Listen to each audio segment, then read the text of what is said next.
Welcome to the Dojo Talk Podcast. Please remove them shoes before entry. Sam Master is here, and you still have not taken off your shoes.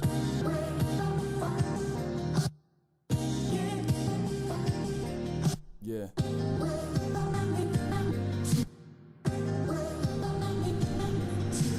Living every day to define man's mission.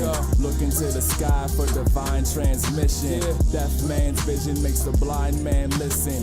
Eyes on the prize, this is blind ambition. Thank you. Welcome to another edition of the Dojo Talk Podcast. It is Sunday, August the 6th, and I'm back with my co-host, the Antaku. What's going on, man? Nothing much. It's been a solid weekend, I think. Aside from work. Work always sucks, especially on Saturdays. Oh yeah, this is my first day off in like 3 weeks. Oh Lord. I've worked the last 2 Sundays, so. I will say though, I don't know how it is in Jersey, but like this weather unexpectedly just got great out of nowhere. It was nice yesterday. It feels like it's hot outside today. I haven't been outside yet. I'm thinking of getting some fresh air. I don't know. Yeah, don't look like the sun's trying to kill me. I'm gonna go on a quick, like, mini rant. I don't even know if it's a rant, real quick. Did you happen to catch the trailer for the new Bruce Lee movie, Birth of a Dragon? No. Haven't seen it? No. Oh, wait. I think I've, like, seen it in passing. Okay. And just for the people at home, if you hear high-pitched whining in the background, that is my dog. Her name is Nala. She is a brat. But... yeah, so this trailer, you saw Dragon and Bruce Lee story, right? You see that? Probably. Yeah. They all just kind of flow together at one point. Yeah. That was awesome though. Like, to me, that was a really, I feel like that movie is actually really underrated. Like, that was a really, really, really good movie depicting Bruce Lee's life. But this new, this Birth of a Dragon, I don't know, I don't know how I feel about this. Like, it looks, how do I say this? It doesn't look bad. It looks like they took Bruce Lee and transported him to 2017, but made it like, it doesn't look like a biopic. Like, it looks like just like a straight up action flick. I don't know. I guess it's hard to judge on the trailer, but just like, it's something about and then I knew something was bad when within like the first 3 to 5 seconds of the trailer, the WWE Films logo flashed across the screen. No, now I know what you're talking about. Yeah. So like, I'm worried, man. Like, I want to see this because I love Bruce Lee, but yeah, I can't. I don't know if I can pay to see this now. Like, that logo itself might have just ruined it for me. You see, I'd be okay with like a mythicized Bruce Lee biopic that just turns into like a giant action movie, like kung fu action movie, because like there's just so much about his life that is just bizarre and like a legend, despite the fact that we all, like, this was a dude who was hanging out with Joe Louis, you know. But WWE logo, like, that's not a standard bearer for quality. Yeah, that's not at all. I mean, if you've seen the Marine 4. Oh my God. Quick side story. I went to the movie theaters, and I didn't pay. This wasn't my idea either. But yeah, me, my dad, and my older brother went to see the Marine when that came out in theaters, and it was not a good movie experience. No. To say the least. I think I've seen like 2 or 3 WWE movies. They've all been terrible. Yeah, no, The Rock fucked them up. Like, they want another Rock, but like what was the deal with The Rock again? Like, he left to go do movies because WWE movies were either shit or like they were just not able to, or they didn't want to use him or something like that. But like, I think ever since The Rock became like an international movie star, the WWE was just kind of kicking themselves in the ass, being like, we could have done something with that. Right. So now they just put like all their superstars through like the I called them superstar. All the wrestlers through like that grinder. Like, I don't know if you saw it, but there's like a movie with like Kane and Dolph Ziggler. Oh, Kane's in a movie? Yeah, it was It was not. Yeah, no. Oh Lord. Yeah, there's. I'm trying to think of like one good WWE movie, and like there are none. I was gonna say, grasping for straws. I'll say one positive though about the birth of a dragon. I do like that the guy who plays him. I don't think to me, he doesn't like look like Bruce all that much, but he does like Bruce Lee had like a really distinct voice, like in the way he talked, and I think he kind of has that part down. And I do like that they include, because like Bruce Lee, one of his signature things he did was the 1-inch punch. Yeah. And like, I feel like they drilled that in the trailer. Like, I mean, of course they did. Yeah, like they made that a focal point. Like, there was one point during the trailer, he's like, "You want to see my 1-inch punch?" It was I don't know, but I thought that was cool. But I don't know how I feel about that movie. I just wanted to randomly throw that out there. All right, I got a rant too. All right. It's not as long as yours. No, like it's not as well, it's not as you know what, you judge, because so I went on Spotify like on Friday, I want to say, and I've been steaming about this for, not steaming, but like it's been like burrowing itself in my head for like 2 days, and I realized that at one point in the past like month I put Soul on Ice. I saved it to my library. Hmm. And I was going through it, and I saw Nature of the Threat, and I just kind of lost it. Because I love Razzcast. Yeah, I was gonna say, for people who don't know what we're talking about, yeah, Razzcast. Razzcast, but I hate that song with like a burning passion. I haven't listened to that song. I haven't listened to anything from that album in a long, long time. But now I'm gonna have to go back and put that as the intro. I mean, if you want like half our audience to just be upset about, like, it is Afrocentric historians tend to be just as bad as well, every other type of pro-nationalist historian group or radical group or whatever. But yeah, no, it is some bad history mixed in with some morally questionable revisionism. I have to go back and listen to that. I haven't heard that album in a long. Razzcast was dope though. He was really good rapper. Oh no, he's an amazing rapper. Yeah. Like, Golden Child, Interview with a Vampire, two of my favorite songs in hip hop, but Nature of the Threat, not so much.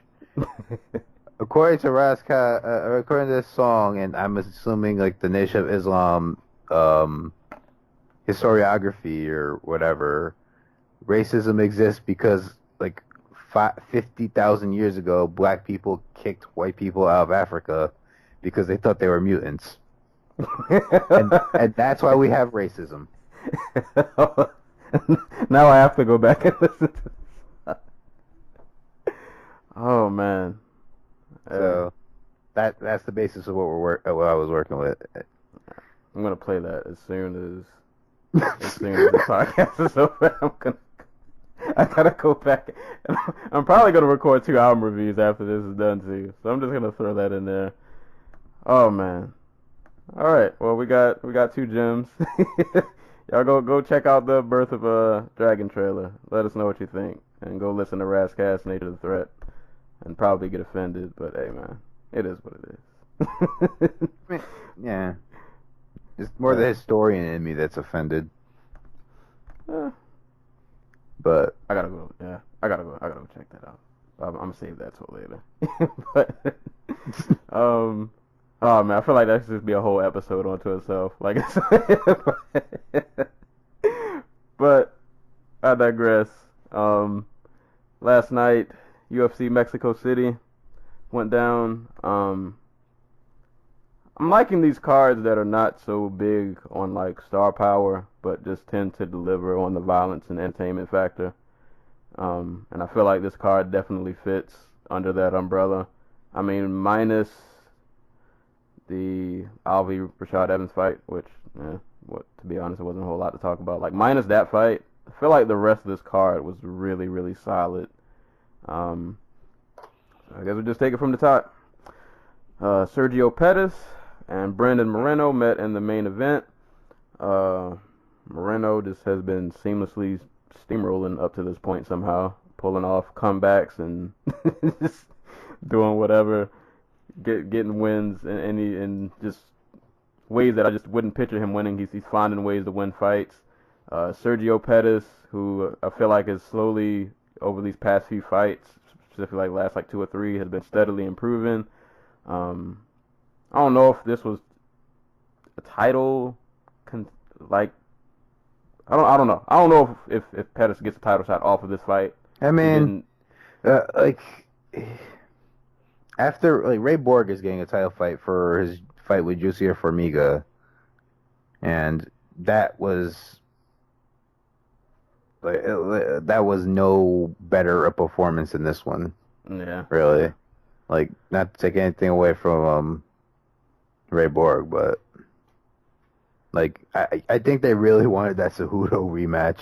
Oh, they did. They definitely did. Especially after Benavidez fight, but like he's been MIA, and well, they can still do the Cejudo rematch because that fight is scheduled for his fight with Wilson Hayes is scheduled for the same card as a Johnson Borg, so things are still possible. We'll see. But I only say that because Sergio didn't seem to, like in the post-fight interview, he was kind of like, I guess it just seemed like if I get it, cool, but I'm not clamoring for it because he feels like he still needs to improve, which I can't fault anybody for that. Actually, I feel like that's a good thing. Like, if you know that you might not be ready for such a leap, hey, man, take your time. I mean, as young as he is, he's got time on his side. But my one worry is he outgrows, like, flyweight. Because like, he's had trouble making the weight before. Apparently, it's stopped. Like, his troubles, like, making 125. But he's only getting, like, more solid as he grows. Yeah. And if he's like his brother, he started weight training like recently, because like I don't know if he was like Anthony, but prior to what was that, UFC 1920, whichever one where Max Holloway just bodied the crap out of Anthony Pettis. That's the that was apparently the after that fight was the first time Anthony did any weight training. I'm wondering if Sergio's joining him there. So my worry is he outgrows flyweight. He might have a little bit of time, probably a little bit. But in terms of this fight, though, I mean, it wasn't like fireworks or anything crazy. But like I still thought Pettis actually had a really good performance. Oh no, he looked really great. Yeah, I mean, the first round didn't go his way. He ended up getting taken down and kind of spent most of the majority of the first round just on his back, defending punches, defending submissions. But really, after round 1, it was kind of completely his fight. Like it was pretty. I guess you could kind of say it was one-sided. I mean, it was entertaining, but Sergio was really patient. He picked the shots, worked the jab, seemed to catch the left, right down the middle. Worked really well for him. Moreno was doing a lot of Moreno stuff, just a lot of really weird, awkward, movements, but Pettis just didn't get frustrated, didn't let it get to him, really just stayed patient, picked his shots, and I feel like he kind of I don't want to say cruised, but he got a pretty handed decision. Like by the time the final bell rung, to me there was no question who won that fight. Like he definitely soundly won that fight. Yeah. The one thing Moreno had going for him is 2 judges gave him a 10-8 for the first round, which I'm not sure how I feel about it because he dominated the entire round and he outlanded Pettis like 36-2 on strikes, but at no point did they feel like Pettis was ever like in trouble or hurt or in like serious danger. Well, they're under the new rules, right? Yeah. I think I heard. Yeah, so I guess under the new rules, I guess I get it. Even though I'm still very conservative with handing out 10-8s, but under the new rules, I guess I can understand it. Yeah. But so he only won 48-46 on 2 other judges' scorecards. So if he had even lost 1 round, this would have been a draw. Like 1 more round. So they had it 4-1 for him. That would have been crazy. That would have been outrage. Yeah. Not a good night for Mexico, by the way. like at all. I think two of their fighters won. I feel like that's the theme. Like Because we just said the same thing about God, what was the other the card? Brazil one, Yeah. or what was it? Because like in Long Island, they didn't. Oh The yeah, natives yeah, didn't the do. Long Island card. Yeah, All they didn't do great. the Scotland card, nobody won. Like the only Scottish winner on the card was like Danny Henry making his debut. Yeah. But no, so the thing with Pettis, like Sergio, is he kind of gets a lot of grief for not being his brother. I think he's technically, like, just from a pure technique standpoint, a better fighter than his brother. Because I think he does a lot of things that Anthony just straight up refuses to do or can't do. Like, I think he's a better pivoter. I think he's better at not setting up his combinations, but there's more of a process to how he fights. He doesn't just go out there and just like, I'm going to fucking kick this dude until he backs off. And I think a lot of that just comes from being like Anthony Pettis is like basically his punching bag. He's his little brother. But the one thing that just always stuck out to like that's always plagued him is he can't close fights. Like somewhere along the line, he just runs out of ideas and is like struggling to like win the third round. Like it cost him against Alex Caceres, where he's beating Caceres up on the feet, but because of the size difference, because Caceres just like wouldn't go away, he ends up diving for a takedown and gets his back taken and gets rear naked choked. And against was it Chris Curiaso or I think it was both Curiaso and Kalades, where he wins the first two rounds pretty handedly, but he just kind of shuts down in the third, and like he has no idea like what to do and he just kind of shuts down, and like the other guy is able to pour back into the fight and win the third. Yeah, and we've seen him fix like remedy that in in his last two fights. Like here, he closed out pretty strong. Like at no point did it feel like he had like he just like he was uncomfortable or didn't know what to do. And same could go for Marriaga, which I thought like before this was like his best performance to date. Yeah. easily. Yeah, he is never going to be Anthony, mostly because I don't think what Anthony did at lightweight is like replicable at flyweight. Like that dynamic athleticism, just like covering all these holes when it comes to like your wrestling and being able to get out the way. But it'll be interesting to see because Pettis just continued to get better at what he does, which is just a slow cooking pressure game, which is what both him and his brother do best. By the way, like when Pettis. I was gonna say, like, I feel like for what he lacks in like I feel like people compare him to Anthony, because Anthony just seems to have like that it thing where like at any given moment he's just gonna do this wild technique or something that's either gonna knock you out or he'll catch you with a submission on the fly. Yeah. And I feel like for what Sergio lacks in that, like he has really good fundamentals. He does like the basics well. He just doesn't have that one. There's no like X factor. Yeah, it's not like he's a bad athlete or like. He's not bad at all. Or even that he lacks power, because like he hits pretty damn hard. It's just not that it's not that I threw my whole body into it power, or that I can get my leg up and crack your skull open in like less than a second power. It's I'm going to keep you worrying about my punches and like keep you off of me power. Right. And it's important to know he's like 7-2 in the UFC. Like he's done all this while still growing, both like as a fighter and just physically. Like, he's only 23 years old. Yeah, that's what's like I was saying from the beginning with this guy. Like people wrote him off after like the Caceres fight and the Benoit fight.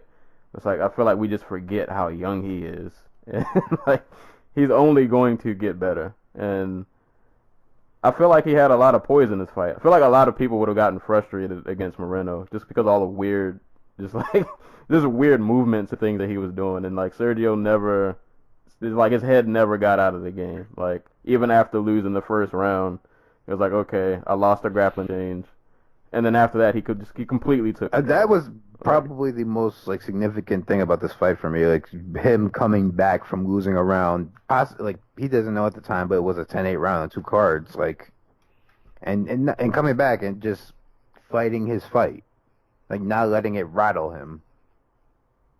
That I like that he pushed forward a lot in this like fight too. Because I feel like in other fights he was he was too conservative. The Pettis brothers fight best when they move forward. Like that's the one thing they have very similar, and I'm not sure if that's like a Duke Rufus thing or like I don't know, like a Taekwondo thing or something like that. But they do their best work when they are the ones pushing the action. If you go back and watch the first I keep bringing him up, but like you go back and you watch the first fight between Anthony and Ben Henderson, the winner of that fight was literally the guy who was coming forward, right, from round to round. So, I'm not like I think he did the same thing against Marriaga, but I'm not sure against like Kalides and Carriazo if he was the guy coming forward or if he was trying to fight long and like keep the guys at distance. Yeah, I don't think he wasn't like super aggressive, or like he would have spurts of like aggression, but then he would just kind of get really lackadaisical and just like he just kind of looked lost. like he just kind of I don't know. Like there was something missing, and he just didn't have that extra gear. Like it just wasn't there. He really just looked adrift in those other fights, like especially late when he just like ran out of things and they were starting to figure him out.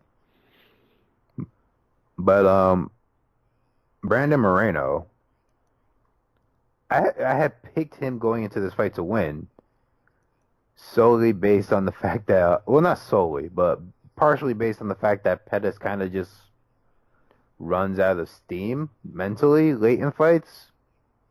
Obviously, we just talked about how it didn't happen here, and I figured Moreno would have better access to training in Mexico where he could train like 7,000 feet up in the air and have that advantage, but apparently it didn't work out like that.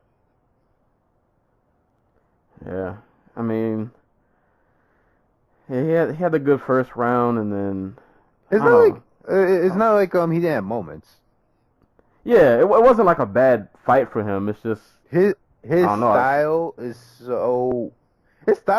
basically freaking like his like Anthony's like Sergio's brother. Like he is dynamic.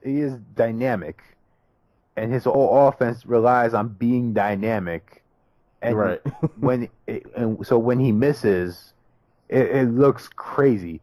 Like he spent large chunks of this fight, instead of coming forward, he would blitz with his back against the cage, and he'd be like 4 or 5 feet out, and it looked like he'd be like throwing these ugly overhands and like shooting these terrible double legs that were nowhere near close to being complete.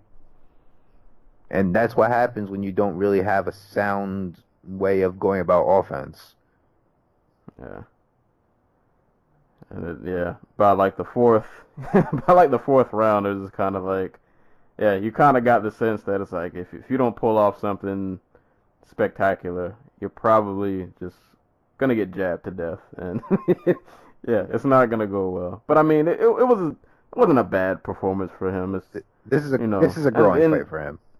Yeah, and his journeys, I mean, speaking of, like, I feel like both of them are kind of at, like, a crossroad where, like, it's crazy that Moreno even made it to this point. Like, I feel like he just seemingly came out of nowhere. Dude, like people, we've been talking about, like, Volkan Ozdemir, like, just, like, having the surprise run at the light heavyweight division, in the light heavyweight division. Like, Brandon Moreno did it first. He debuted against the number 9 dude in the division, and submitted him in another round, came back 2 months later, won another fight, came back 3 months later, and stopped another top 10 guy. Like, right.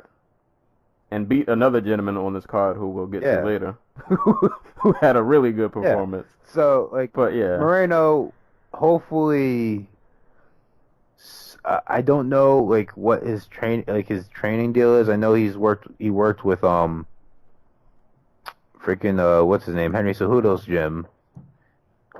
I'd like to see him like come up to the States more often and work with like a really good boxing coach, because that's definitely where he lacks the most like skill, which is crazy because he's from Mexico. There, I said it. Like, he fights so atypical, and I get it. He doesn't come from like a traditional boxing background, like the co-main event Mexican star. I was about to say I ran out of time. Alexa Grasso. But I feel like he should have been. There was a lot of pot shotting.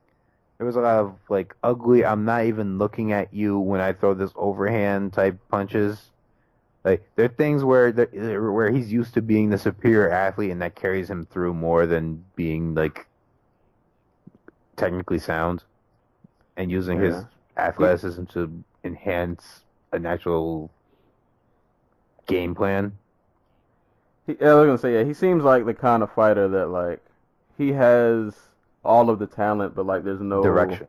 There's no game plan. Like, yeah, he just kind of goes out there and he does whatever. And I mean, against certain fighters that'll work because he's really dynamic. But yeah, like eventually when you get to like the upper echelon, you're gonna have to you got to tame it down a little bit. You got to channel it into something efficient. And I think that's kind of why he lost. Sergio was just, to me, was just way more efficient, just picking shots really well. Wasn't wasting energy flailing shots that he knew weren't gonna land. But definitely, I'm pretty sure we'll see him again. He's always entertaining to watch, and I don't know. I'm interested to see what Sergio does next. I don't know if he gets his title shot. If he does, I can't. He better have. If he does, he better have the best training camp of his life. Yeah, I was gonna say. I mean, if he fights Mighty Mouse, I'm rooting for him. But dude, you're gonna have to have one of those like Dillashaw Barao moments where like the time you get your title shot is when you finally put it all together and just have the fight of your life. Because beating Mighty Mouse at this point just seems impossible. Well, here's the thing: they have a few options, right? So we're going to go off the assumption that Demetrius Johnson is going to make Ray Borg look like a fool. Which, fair enough. But, who else do we have? Okay, so we have Ben Nguyen coming off a huge, like, less than 1 minute submission of Tim Elliott. We have, of course, Henry Cejudo, Wilson Hayes winner, which is probably going to be Cejudo. No guarantees, but, probably. And then we have Alejandro Pantoja at 13, coming off that big submission win over Neil Seery. And who's the last dude? He just picked up a win over Justin Scoggins. Oka Sasaki. So, like, there are dudes out there who have picked up big wins in, like, very recently. The problem is they're all, like, 2 years away from being completed fighters. Right. And Demetrius Johnson fights like 3 times a year. So, yeah. I feel like no matter who anybody outside of like the Cejudo rematch, you're probably rushing them to a title shot. But like at this point, just for the sake of though, you're rushing Cejudo to another title shot. You know what I mean? Because even we're talking we talking about Cejudo just because he should have beat Joseph Benavidez, like he's a finished product. No, this dude's still only been fighting for like 4 years. Yeah. So like, I don't know what you do unless you actually like Cody Garbrandt do what he wanted to do and like have him move down, or you pay Demetrius to have him move up.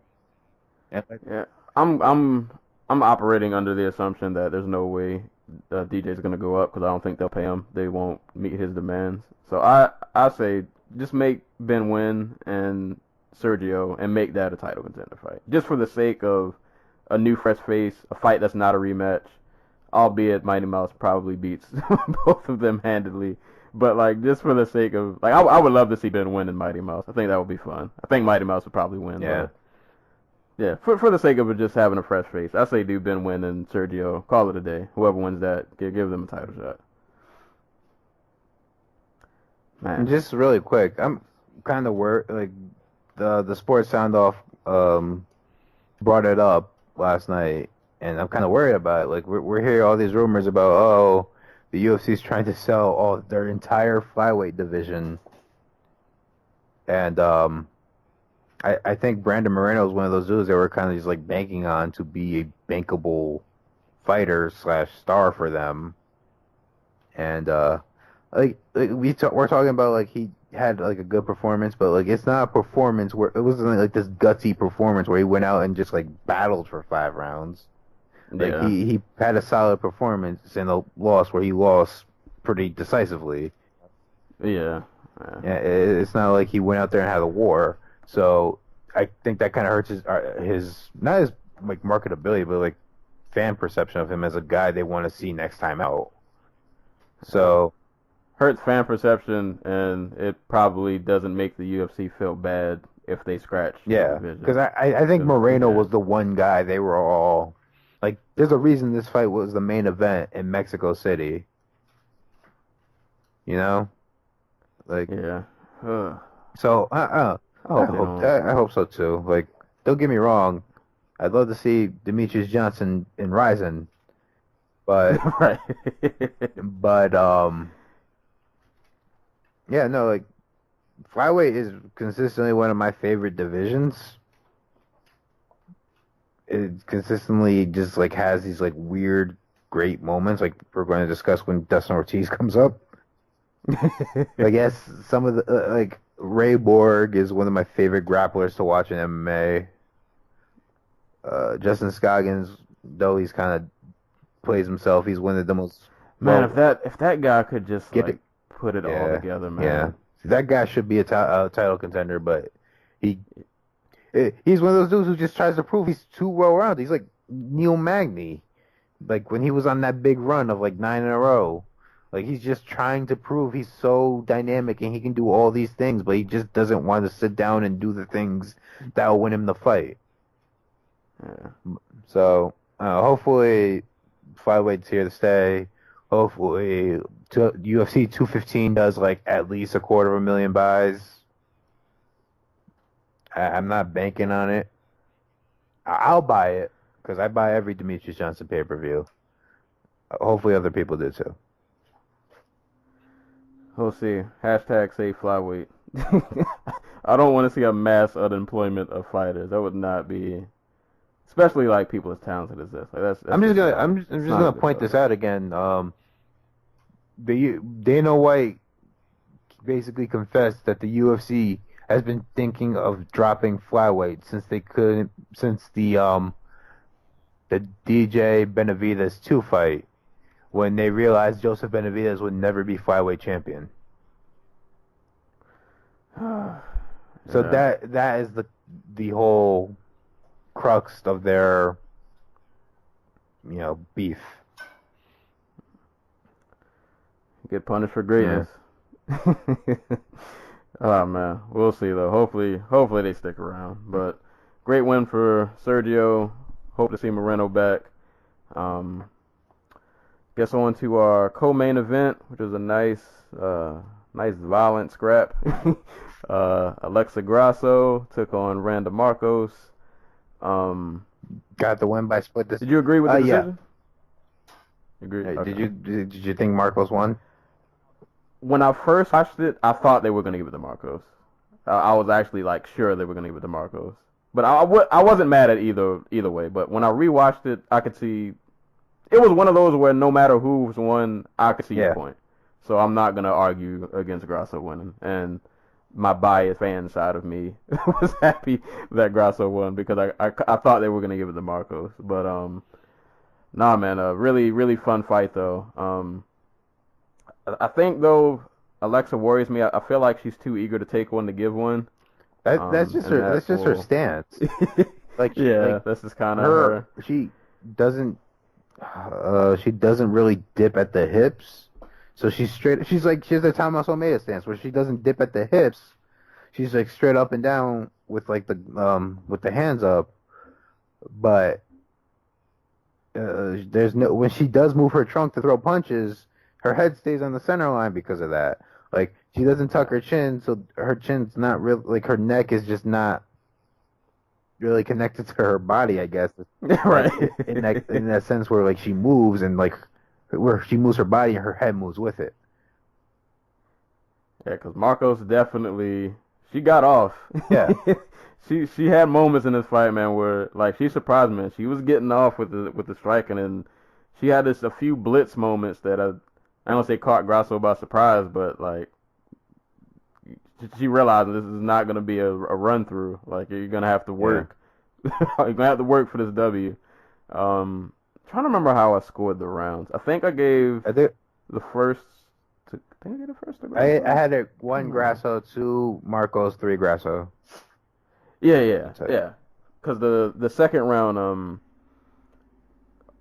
Marcos started good. I think Grasso had a moment like towards the middle of that, but then Marcos finished strong because I think that was the round when she started getting takedowns, and that was kind of when I started getting worried. I thought the tide of the fight was about to turn, but yeah, Grasso kind of got it back. Really, the third round was really close. I think up until about like that last 2 minutes. That last last 2 minutes, Grasso kind of started to pour it on a little bit and kind of eked out the win. But I want to shout out to Angela Hill on Twitter.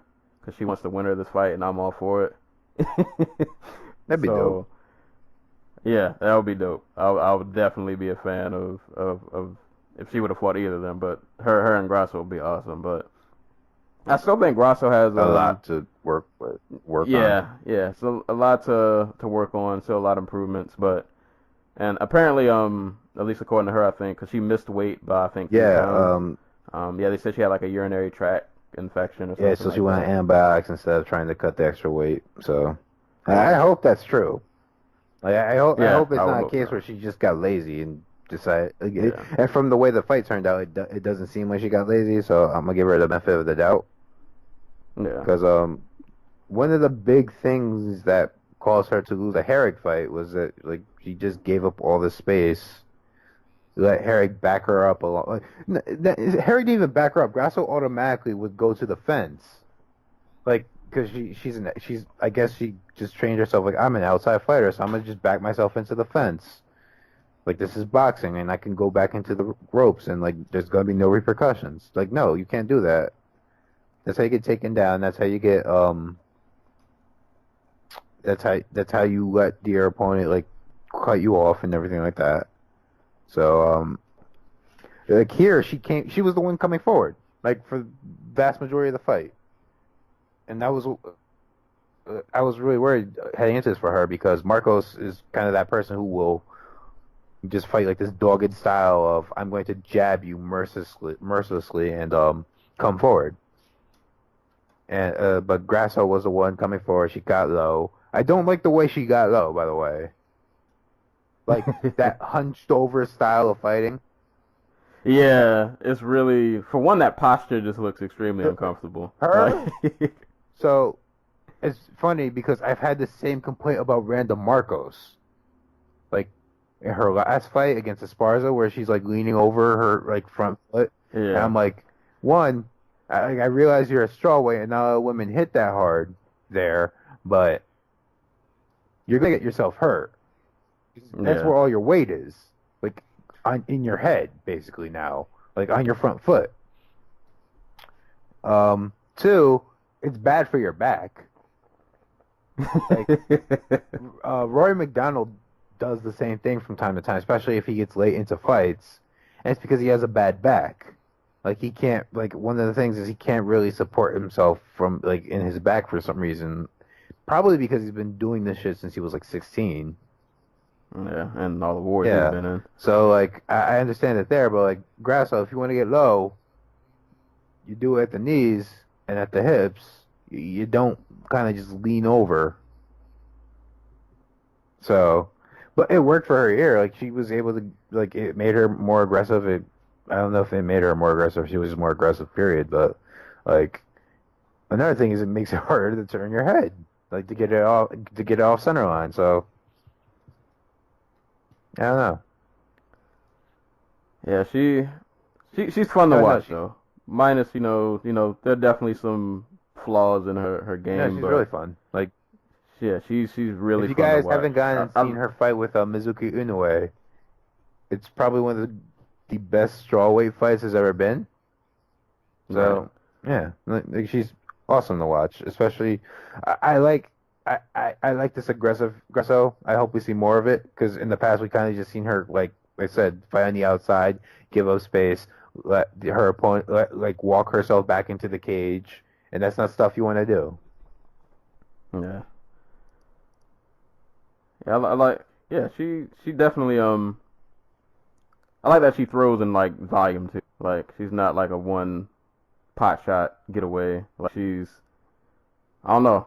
I don't know if it was just a fight that just activated something, but yeah, because in the Herrick fight, this was not the same. This was not the same Grasso. I feel like this was a completely different person. But props to Marcos though, who I think is they mentioned it during the broadcast. She's like alternating wins and losses since like Tough. Let me bring it up. Tough, Yeah. Yeah. But she makes it entertaining though. Like she's not giving, well, especially in Grasso. Like this wasn't an easy out by any stretch of the imagination. This was a pretty good back and forth brawl. Like, Just Marcos's freaking like career has been so weird in the UFC. Like she loses to Jessica Penne, but then she beats Ashley Daly, loses to Carolina Kowalkiewicz, beats Jocelyn Jones-Lybarger, gets stomped by Courtney Casey, and then goes out and beats the best wrestler in the division, or the second best wrestler in the division. Like, it's so weird to get a beat on where she is as a fighter. Also, did you hear? I'm not sure if you caught it during the broadcast, but they mentioned that Marcos is one of those people that has trouble with money. Like she has trouble getting a good camp because she doesn't fight often enough, and she doesn't get paid well enough to make these like big moves to big camps. So I think she's at Michigan top team with like Darren Cruikshank, I think. So instead of she couldn't have, so obviously she's not going to be able to afford any equipment that'll simulate fighting at 7,000 feet in the air. oh yeah, so they said she trained in an attic. She hoped the heat matched like the elevation. That's crazy. That is crazy. Yeah, I do remember them mentioning that. That's like some That's some like, 90s. Like we don't know what anime is shit. Right. Like you're not supposed to do that in 2017. Yeah, that's some straight out of like the 80s. Like that's like something you do during like the montage when you're training for the big fight. Like that's something Mark Coleman would have thought was a good idea. Right. But I mean, I feel like things like that just probably build like a mental toughness. No, which definitely works. Yeah, Marcos for is tough as shit. So yeah, there's no quit. So I guess in that aspect it it works. But God, yeah, please, yeah, I hope she can get the fun situated because that's not something I think you want to have to simulate like every training camp. But man, yeah, awesome co-main event. Grasso still young in her UFC career, still on the rise, still got a ways to go before she hits like that next and level. Hopefully by then always Joanna Jędrzejczyk and Claudia Gadelha will be at flyweight. Right. Oh, that reminds me. Crap. They were supposed to unveil the roster for Tough 26. So we know all the women who are going to be fighting for the flyweight title. So they were supposed to do it during the card. I fell asleep and watched the card at like 4 o'clock in the morning. So I have no idea who's on the card. Because I don't remember. You want to? I got it right here. Do you want to save it for afterwards, or you want to just blast to it now? Let's blast to it. All right. So your cast for Tough 26 is Ariel Beck. Ariel Beck, most famous for getting armbarred by Andrea Lee in like I want to say it was for the Legacy flyweight title.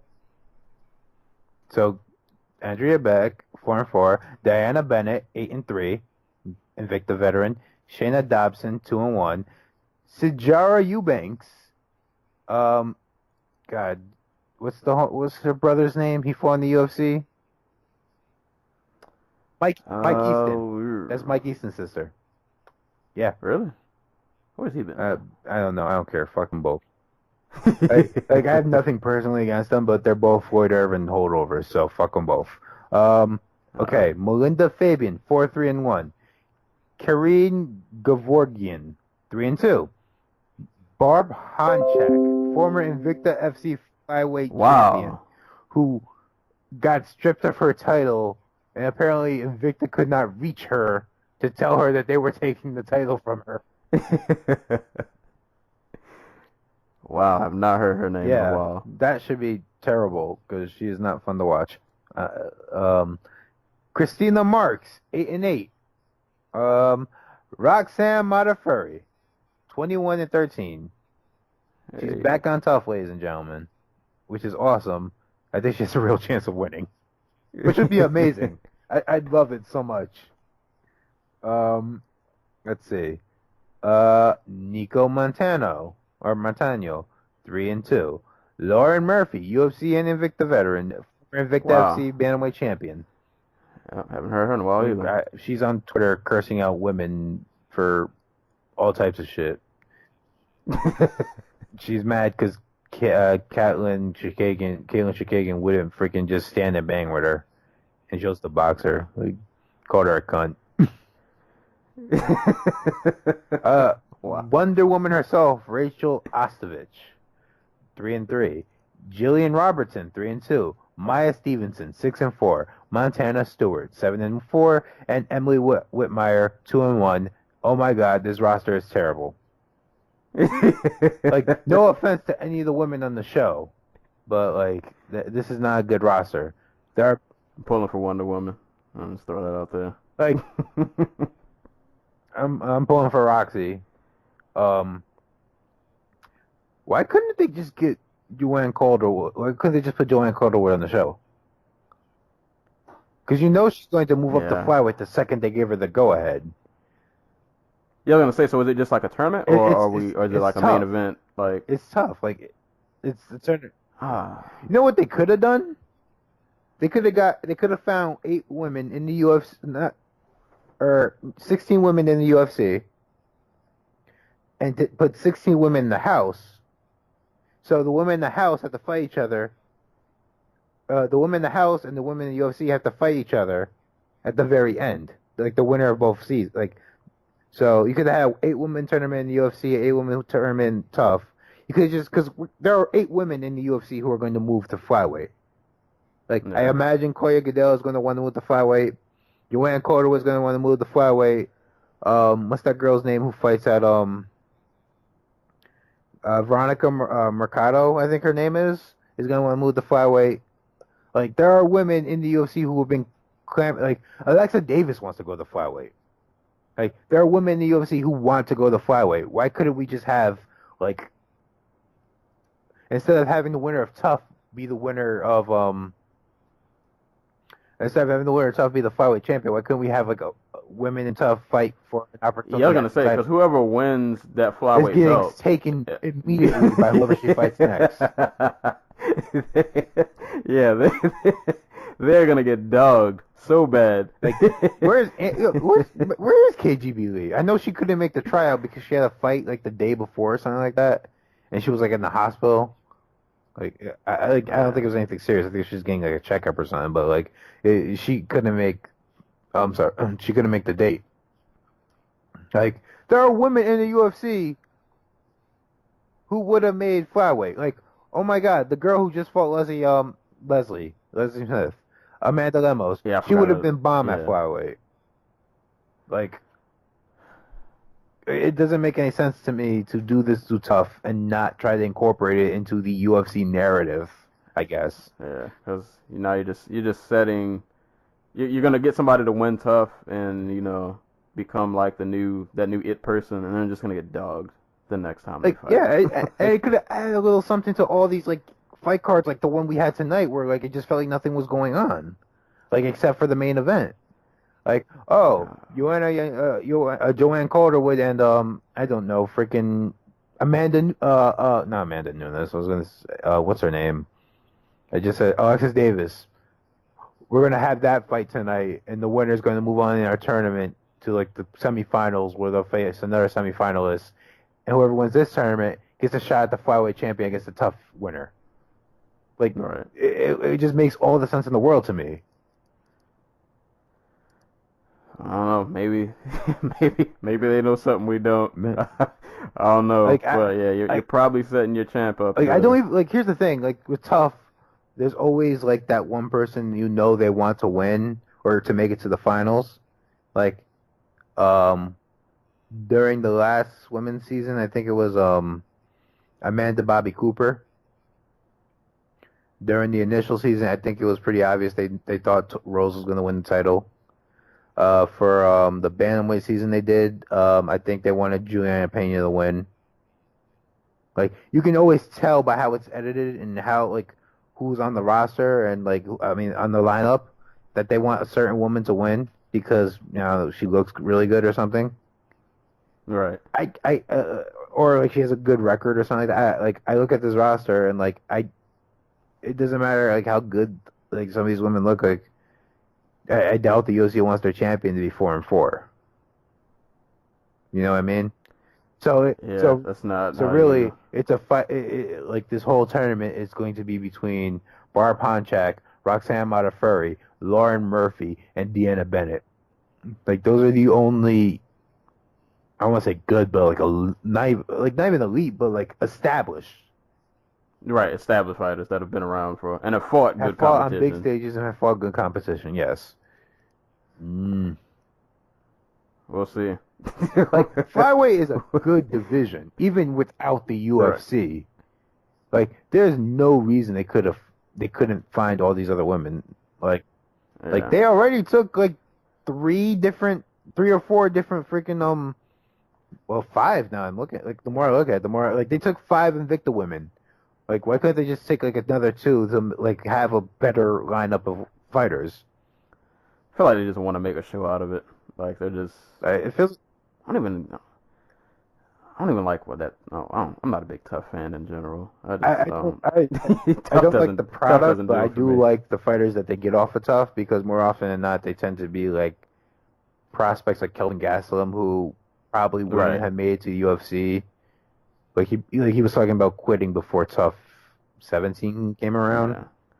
Yeah, for the fighter, I think we mentioned this before. Like for the fighters, it's probably great. Yeah, you get exposure to like elite training. Guys who've been in the business forever. As a fan, I'm just kind of like, I'm fine with the fights. Like, dude, you know who? Freaking Anthony Walker over at Sherdog brought this up about the Dana White fight series thing. You get more.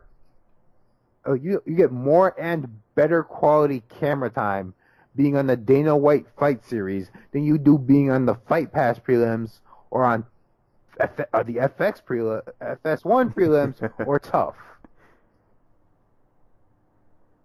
Oh boy. I feel like that should just be Tough. Just make it about the fights. Nobody cares about. Well, you can do like little featurettes about like the people, like it doesn't have to be like reality TV. It can just be like this thing where we get to learn about the fighters, like a countdown show mixed with actual fighting. We follow them in their daily lives. Like imagine like a guy like Adam Milstead. Like Adam Milstead, before he got his knee tragically destroyed by Curtis Blades, was a dude who worked 12-hour shifts laying down pipes in Pittsburgh. Like, you're telling me that wouldn't have been like a good little feature? Right. Like, here's this dude. He works a 12-hour job. He wants a shot in the UFC. Like, and he's like your everyman or whatever. Like, there's so many better ways to do Tough than the way they do it. But I guess they just like keeping the expenses low or something. I don't know. I feel like they've overcommitted to that format for way too long. And apparently, it's But not Dana and them saying like, "Oh, let's keep the format." Like they could give a fuck about it because it's just another thing they have to do. Like it's right. Fox and it was Spike before them that were like, "Oh, besides the actual fights you guys put on and like maybe NASCAR, this is the most lucrative thing we have going and it gets the biggest amount of ratings and it costs the least amount of money. So let's just fucking do this." Uh, I don't know. I hope they. I mean, I guess good luck to the women though. I mean, most of them, I guess, will probably, like you said, they'll end up with elite trainers. So it'll probably do a lot of them some great and something good. Hopefully will come out of that. But yeah, your champion's gonna get Yeah. drugged. That's not gonna be good. I mean, if we get Joanne Calderwood, UFC flyweight champion out, I'm not gonna complain. You know what I mean?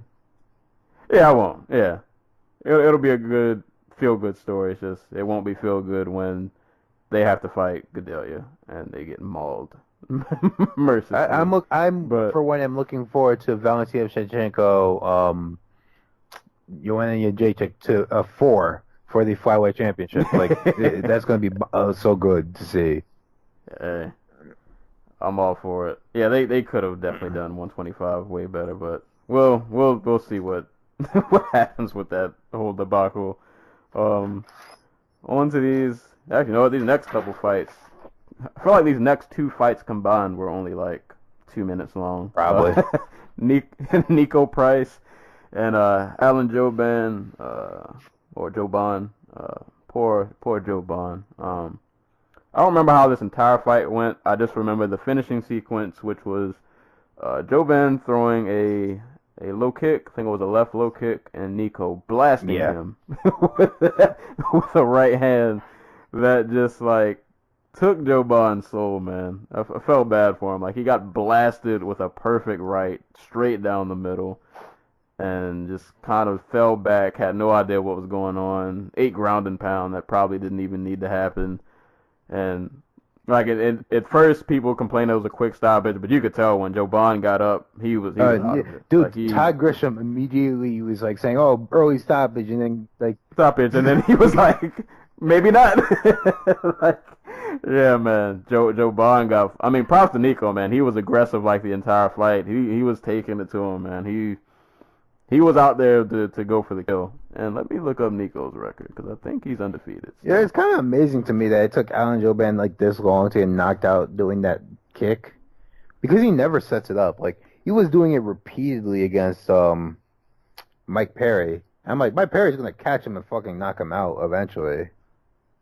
Because Perry's just is like this big brute of a freaking fighter who can just throw heat from any position. So, but no, like it took Nico Price, who had a slugfest of a fight with a dude who got like absolutely destroyed on this card, Alvaro Herrera. Oh man. Yeah, Nico is 11-0, 3-0 in the UFC now. Alex Moreno.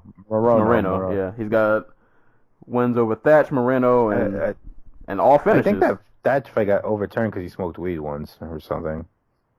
No, they still, well, at least on SureDog, they still have it listed as a win. But well, I know Jordan Breed's a conscientious objector to taking wins away from fighters because they smoked weed. That would be so. True. I feel like it means nothing. Literally, unless they are like lighting up as they are walking out to the freaking cage. Right. Yeah, like nobody cares. Yeah, like it doesn't matter. It might give them superhuman powers, so you know, better safe than sorry, I guess. But either way, beautiful counter. Beautiful counter and huge ass win for Price. Yeah. Like American Top Team hoarding all the freaking like welterweight talent because they got Covington, they got Woodley, obviously they got is Masvidal still there? Yeah, I think so. Masvidal. I think so. They got his God, what's this dude's name? There was somebody else who was there, like at least part time. It might be Alex Oliveira. I could be wrong. Yeah, Alex Oliveira. And I I think Santo Ponzinibbio trains there sometimes too. So, they got a big ass room of just like, yeah, Ponzinibbio. So they got this big ass, they own like 1/5 of the top, 1/3, I'm sorry, of the top 15 at welterweight. So iron sharpens iron, or whatever that's saying. What happens when all these dudes have to fight each other? Hey, man. Yeah, I feel like at some point, man, y'all are gonna have to, because there's too many of them. And yeah, great win for Nico though. Like, you beat Joe Bond, and I feel like now, I mean, that doesn't put you like, you're not like top 10 or anything. But now, like, I feel like you can call out some notable. You can go fight like a Dun Hyun Kim or a Tariq Safin. Right. Like, yeah, those are fights that are available to you now. Right, and I mean, judging by this performance, that you can't deny him. I find it really hard to say that he's ready, because like Thatch and the Thatch and the Moreno fights like just play in my head, where he got dropped by Moreno like really badly, and like at the end of the first round, and I think he was losing like most of the second before he literally knocked him out at the end of the literal end of the second round. Like, I think it was like 4:59 that he landed the punch at, and they called it off. So I'm hesitant to say he's ready, but like, if you could do that to Joban, like, you deserve a shot. Yeah, at least to show if you are ready. So who the only person who has knocked out Joban, I think he got knocked out in like his second fight ever or something. Yeah, he got knocked out by Chidi Njokuani in his second fight, and then he got knocked out by Albert Tumanov. So, like, the guys who haven't been able to knock him out are guys like Seth Baczynski, Mike Perry, and like those are dudes who hit hella hard. So yeah, so big win for Price. Big win, great KO. Definitely go watch that replay. that right hand was nasty. On to another nasty KO. This was probably the nastiest. I don't think we mentioned it during like the intro, but there were 7 first-round stoppages on this card. Yeah, 7 first round. They were 1 first-round stoppage away from a record. They were 1. But I think this KO probably was my favorite one of the night. It made it to number 4 on SportsCenter's top 10. Hey, man, shout outs to what's his gentleman's name? Humberto Bandene. Peru, and baby. Let's go. If I remember correctly, he was the biggest underdog on this card. I don't know why. I think. And he was like a -3 something. I can't remember the exact odds, but yeah, he was like the biggest underdog. He fought Martin Bravo in a fight that I didn't notice until I rewatched it. It was just all kicks. I don't think anybody was throwing like jabs. Like, it was a lot of low kicks and just like body kicks, and then Humberto went mid-range with like a body kick, and then he went to go high, and I guess Martin just kind of, I think he was like ducking down for like a double leg or something? I don't know what happened. He just kind of ducked right into it, and he ate a knee. Vicious. Like, he went stiff as a board, like hands up to the sky. Yeah, it was bad. Why have you forsaken me? Right. It was bad. It was beautiful. It was a beautiful setup. Yeah, 26 seconds in, and then Bravo got sent stiff. He went straight to the afterlife. There was no question. Dude, I didn't know this before the fight, but apparently, I thought Humberto was like 32 or something, so I wasn't like giving him much of a look. But apparently he's only 22, and he's 6'1". Oh my God! So he's gonna grow like at least another maybe inch or two. Yeah. By the time he's like 25, 26. Yeah. Yeah, that's scary. That's scary. Dude, he's a featherweight. Yeah, and it's kind of hard to judge because the fight was only 26 seconds. But like, he looks pretty athletic. Yeah. So like, he's not a guy who's like big and rangy for nothing. Like, it looks like he knows how to use his size. So I'm just saying, one day, all Peru featherweight title fight, and it's a title fight that would have some legs, because Enrique Berzola is one of the 3 guys that beat Bandene when he was on the regional scene when he fought in Inco FC. So like I know where I see the future, and it's all Peru. We'll see. I just want to see more of them kicks, man. If you can keep putting people to sleep like that, man, you win it. You won a fan over here. So yeah, shout outs to him. Big underdog on the card, and probably left the card with top 2 KO. Debatable between him and Ortiz. We'll get to Ortiz in a little bit. He left but, with $50,000 extra. hey man. So Yeah, you're winning. You're winning, sir. Doing good work. Good violent work 50 out G's will there. get you a lot in Peru, bro.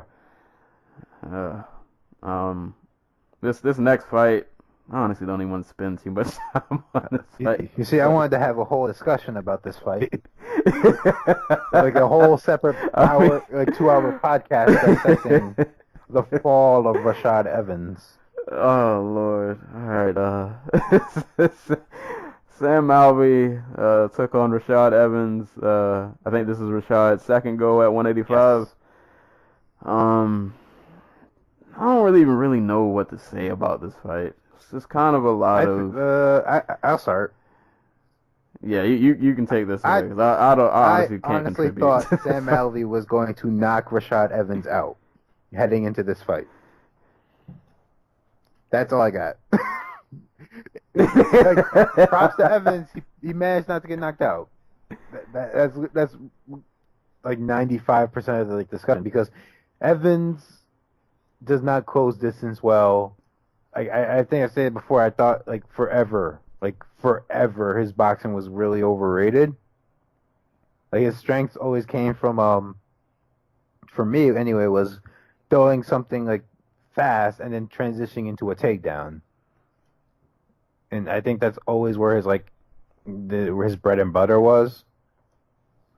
But here, no. Like, the thing is, the explosiveness is still there, but like the connective tissue is kind of deteriorated, and he's become even more gun shy than he has in the past. And like, Rashad Evans is the type of dude who in the past was losing every exchange until he finally caught the guy. Like, there's a reason his knockout against Chuck came with his back against the fence, him shelled up, and him throwing a punch while not even looking at Chuck. I don't want to say it was a last ditch effort, but it was that wasn't the intention. You know what I mean? Yeah. So I kind of joked about it, but I think the most impressive striking performance of his career, start to finish, was him getting beat up by Daniel Kelly.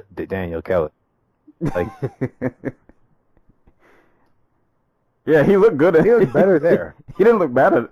Yeah, he didn't look bad in that fight. Just Kelly that was Rashad without the athletic advantage, and this is still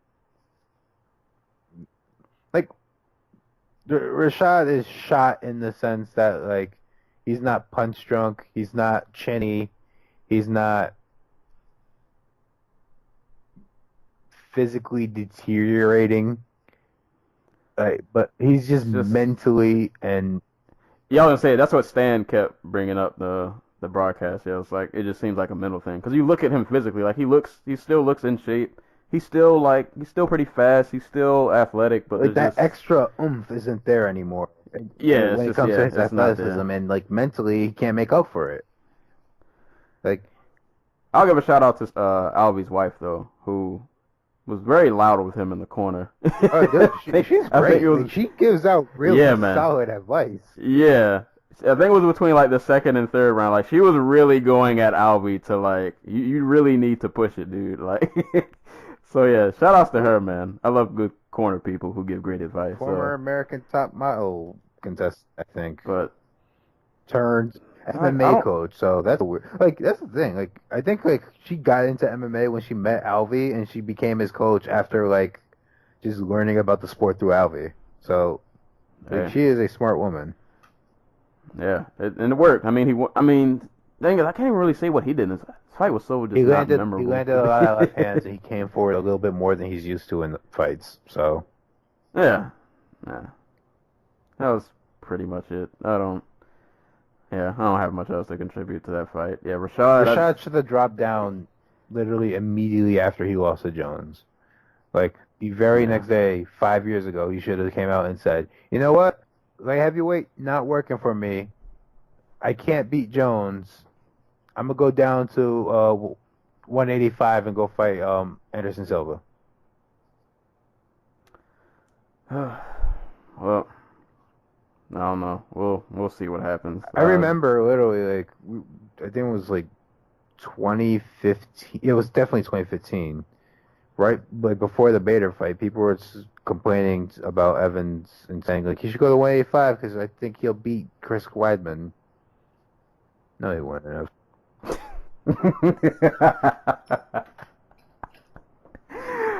Oh man, yeah. I don't know. Rashad is he's had one of those careers where I look at it now and it's like what went wrong? Like where I don't know what I'm watching anymore. Just injuries, like.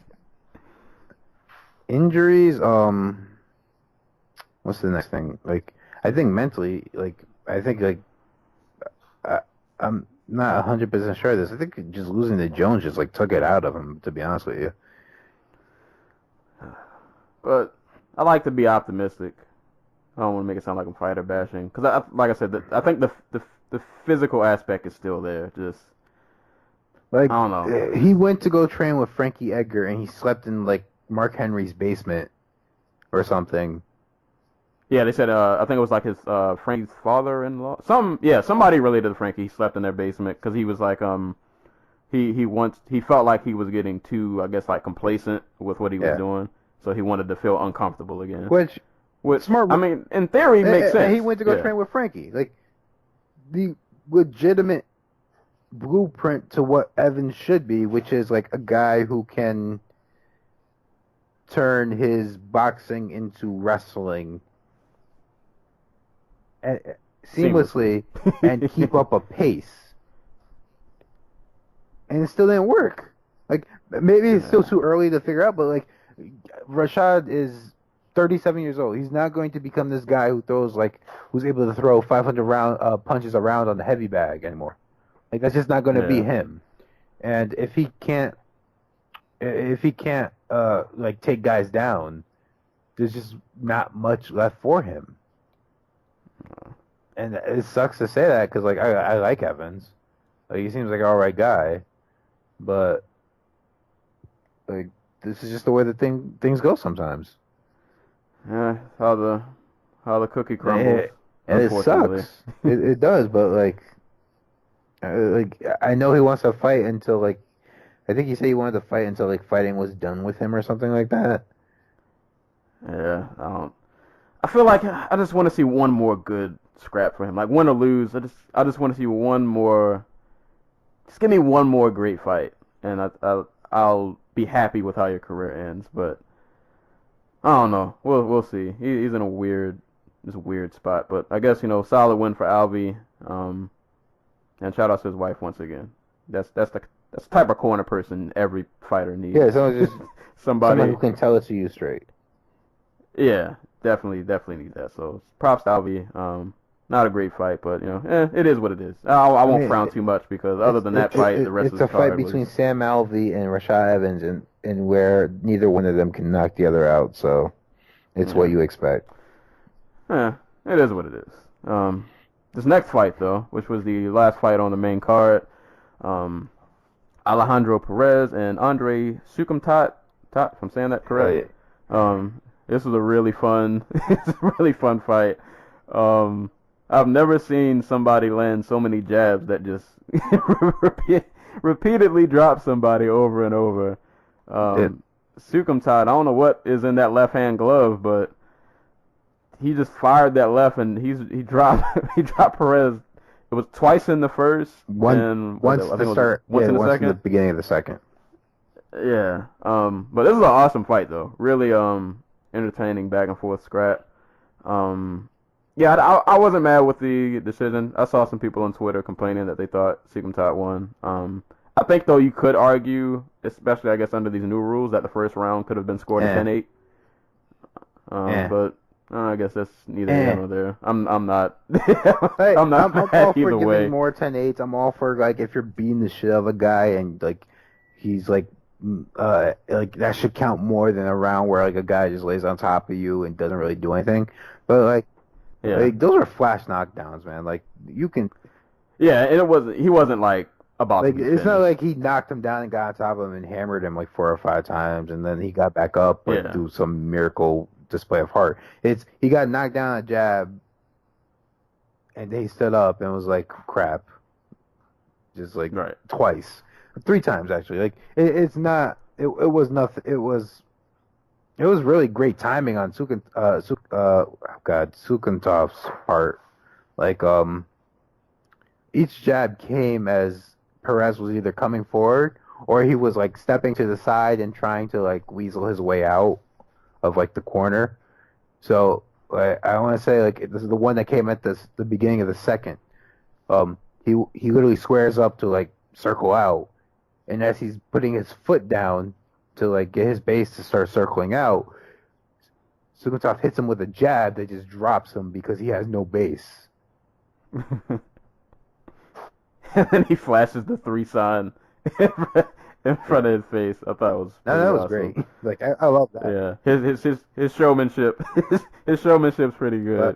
But props to Alejandro though, man, because after getting dropped 3 times, like he never lost composure or looked worried or, like he didn't seem like he was out of the fight. Like to me, really, like after the first, he fought his way back into the fight and just took it. Like he took it on work. Like I don't know. Like they mentioned that Sukantov kind of laughed at the idea that like altitude plays a factor in like cardio. Yeah. But like he's I think he had that in his mind as the fight was going on because, like you said, he dropped him 3 times and did nothing with it. Like he was really low output. Like he wasn't throwing like these big combinations. He was just mostly like pot shotting. He messed him up with that jab. Like don't get me wrong. I want to say like one side of Perez was just all like bloodied up and cut open and stuff, or swollen at least. But Perez kind of just powered through it. Like he was throwing these big overhand rights, and like he was having success with the leg kicks. I wish he went to them more a little bit. He got on top, I think, at the end of the second. I think that's what kind of stole him the fight. That he was able to get takedowns. Yeah, so like props to Perez. He's a dogged fighter. He's 3-0-1 in the UFC or 4-0-1 and something crazy like that. No, wait, no, he lost to Patrick Williams. All right, so he's like 1, 2, 3, 4, and 5, 6. Wait, no, those are tough. So it's 4-1 in the UFC. So props to him. Yeah, solid. Really good performance from both of them, though. I'm definitely, even though he lost, I'm looking forward to seeing Sukantov fight again. It was really fun to watch. I want to say like his last fight was like fight of the night or something like that. No, it wasn't. Never mind. But there was that fight with Albert Morales at 209. It was really good. Like I hope they don't cut him. Or if they're thinking about it, they put him on like the Dana White fight card tender series or whatever, and just give him a chance to like get a win. Yeah. He's really props to both of them though. It was a really good way to kick off the card. It was a nice violent If there was scrap. a fight of the night, this probably would have been it. Yeah. So yeah, that was pretty much it for that fight. So split decision to Perez. So that rounds out the main card. But we'll get to a few of these prelims though. I kind of just want to go straight to Ortiz, but for the sake of going in order, Jack Hermansson and Bradley Scott. I don't remember much of this fight. I just kind of remember Hermansson somehow. Oh, so Hermansson takes down Scott. It's actually a really nice takedown where like Scott looks like he's about to get out, and Hermansson just cuts a corner and gets him down. And then he threatens the Kimura. Scott goes to not to block, but like he goes to grab his shorts.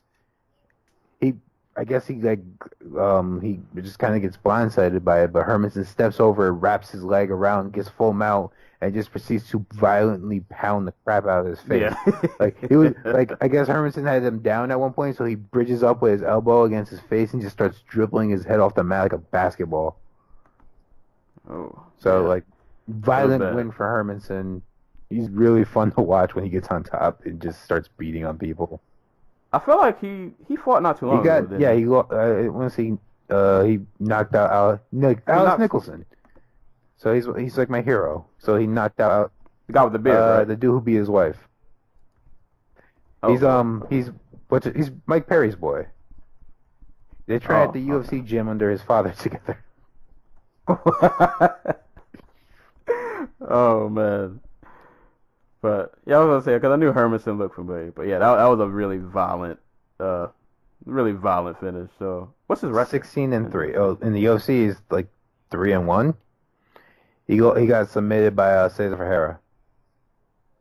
Oh my God, he's a Venator FC veteran. I forgot about that. Hey. Venator, the Bellator of Italy. The Bellator of Italy. Bellator was run by Martin Shkreli, basically.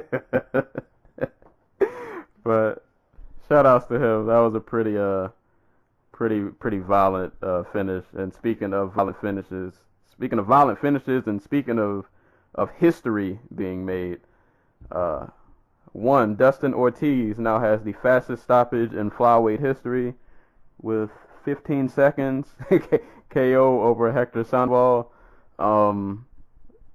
Pretty much the fight was Sandoval coming out pretty aggressive, throwing bombs. Ortiz hit this beautiful kind of like, I can't remember, I want to say Sandoval threw a right, and Ortiz just kind of beautifully just kind of stepped back just an inch, got out the way, threw his own right, a quick left. It happened so fast in real time, I didn't even kind of realize what happened. If I'm remembering it right, it was Sandoval did this thing where he comes forward, hyper aggressively, and he's doing like the advanced version of like, not the advanced version, like the freaking amped up version of Dominic Cruz, like doing those foot feints where he it looks like he's literally just like jumping in. So he does that. Then he tries to throw like, I want to say a hook or a jab with his lead. I think it was a hook. I feel like it was a hook. Ortiz takes a quarter step back. The overhand right connects. Throws a hook. Connects with that too as he's going down. And I think he landed one more right hand because like Sandoval tried to get back up but couldn't.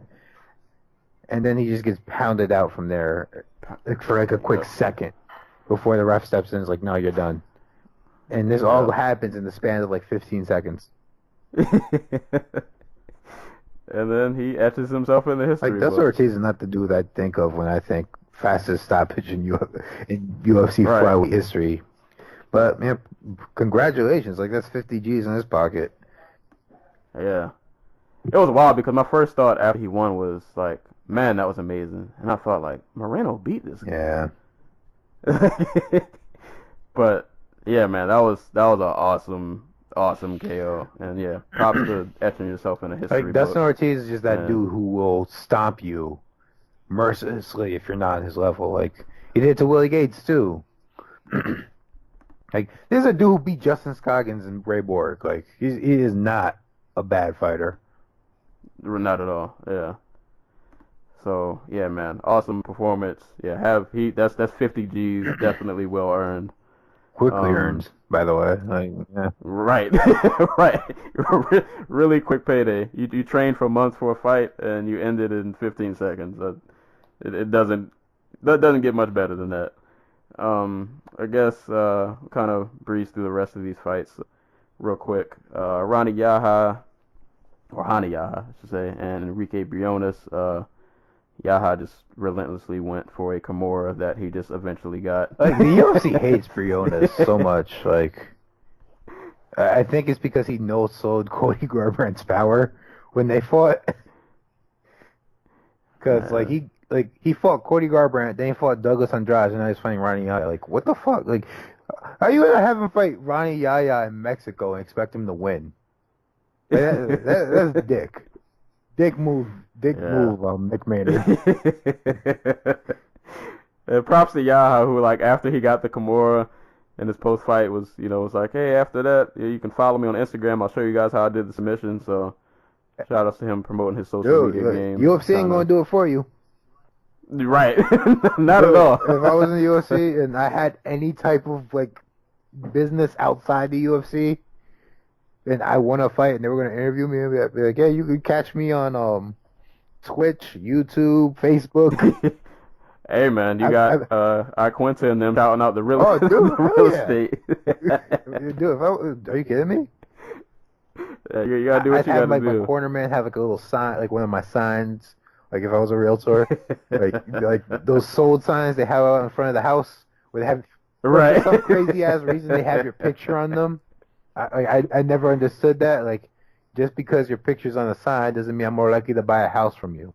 You know what I mean? But I don't know. Maybe it's some kind of subliminal. I don't know. But hey, man, promote your stuff. You gotta get your name out there because they're definitely not gonna promote him exactly. whatsoever. So yeah, great submission win. Really quick, Ronnie Yaya is like 7-1 or like 5-6 in his last few, or 5-1 in the last 6 or something like that. Like it's something like he's 5-1 in his last 6. Like, and he's submitting dudes like left and right. So I feel like they're not gonna give him a good. They're not. They're gonna give him that Damian Maya treatment, where he'll have to win like 80,000 fights before he gets considered for like fighting a big name. But great submission nonetheless. Jose Alberto Quinones and Diego Rivas. Jose won by unanimous decision. If I remember correctly, it was basically like a 3-round kickboxing match. Worth noting, this is Rivas coming back off of like fighting cancer. Oh yeah, okay, yeah, that was his story, yeah. And then, like, he supposedly had like a month to live, where they told him like, yeah, he was only gonna have like a month. And to he's live. back, so props to him. Yeah, definitely a good story. A fight that I just saw this morning because I missed last night. Joseph Morales had I want to say a comeback win over Roberto Sanchez, winning by rear naked choke. I think this was Morales' debut. Yes, it was both for their debuts. Yeah. Yeah. Okay. Yep. So that was because I think he was losing like the first half of that fight, and then at one point they had got up off the ground and he rocked him with a right, and then it kind of went downhill from there. And shout outs to the last fight we'll mention, Jordan Rinaldi, who won by Von Flue choke against Alvaro Herrera, and a fight where got taken down. didn't want to let go of a guillotine that just wasn't going anywhere. Like, he refused to just give up on it, and he paid for it by Von Flue choke. So like, that was a great start to the night because you knew what type of night we were going to get into. Right? Oh, we got Von Flue chokes going on? Right, only better thing the fire would have been if we had a bulldog choke or something like that. Man, I don't know, who's the last person to do a Von Flue choke? Because I know OSP did one. Yeah, no, I don't think it was the last. Well, it might have been the last one because freaking God, what's his name? Because he did it twice, didn't he? Yeah. Yeah, that's a big dude to catch a Von Flue from. Like, I imagine that's probably... Ugh. Yeah, but...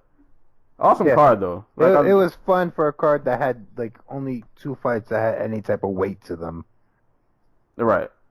And the rest of these fights were just, like I said, I mean, aside from Albie and Evans, like, all of these fights were just really fun to watch. And I can't undersell the fact. 7 first round. By the way, it was OSP. He did it not only to, what's his name?